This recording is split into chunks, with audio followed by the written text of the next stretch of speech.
Hello everyone, welcome to my Facebook page glorious glory. যারা এখনো follow করোনি আমার পেজটাকে তারা ঝটপট করে ফলো করে নাও, কারণ আমি এই পেজটা নতুন খুলেছি। হাই, আমার নাম গ্লোরিয়া। বেসিক্যালি আমি এই পেজটা ক্রিয়েট করেছি কিছু ভ্লগস, নিজের স্পেশাল মুভমেন্টসগুলোকে তোমাদের সাথে শেয়ার করে নেওয়ার জন্য।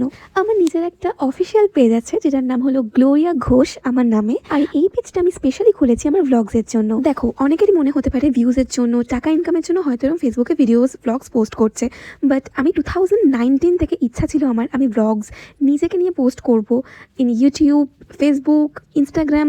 বাট তখন আমার কাছে কোনো ফোন ছিল না, নিজের ভালো কোনো ফোন যেটাতে আমি ভিডিও করতে পারি, নিজেকে পোস্ট করতে পারি, অ্যান্ড স্টোরেজ প্রবলেম ছিল সব থেকে বড়। তো ছাড়ো, যেটা হয়ে গেছে সেটা হয়ে গেছে, সেটাকে নিয়ে দ্বিতীয়বার আর ভেবে কষ্ট পেয়ে লাভ। সামনের দিকে এগিয়ে যাওয়াটাই বুদ্ধিমানের কাজ আমার মনে হয়। তো তোমরা যারা জানো না, আমি ভরতনাট্যম ডান্সের পাশাপাশি প্রফেশনালি মডেলিংও করি। তো এই দিন আমি যাচ্ছিলাম কাঁচরাপাড়াতে একটা পার্সোনাল শুটে। এখনকার দিনে পার্সোনাল শুট খুব কম হয়, maximum class demonstration, student exam অথবা প্যাকেজ শুট। আর এই মডেলিং ব্যাপারটা না আমার বড্ড পছন্দের। তো যেদিনই আমার এরকম শুট থাকে সেই দিনটাই আমার খুব পছন্দের হয়। তো আমি তো একদম সকাল সকাল উঠে শুটসে সবসময় সময়ের আগে পৌঁছে যাই, আর সেই দিনকেও কিন্তু এর অন্যথা হয়নি। সেই দিনকার কল টাইম ছিল 12টা, আর আমি 11টায় একদম হাজির। মেকআপ আর্টিস্টটা অবাক হয়ে গিয়ে আমাকে ঝটপট করে রেডি করে দিল, আর আমিও শুট করে তাদের বাড়ি চলে আসলাম।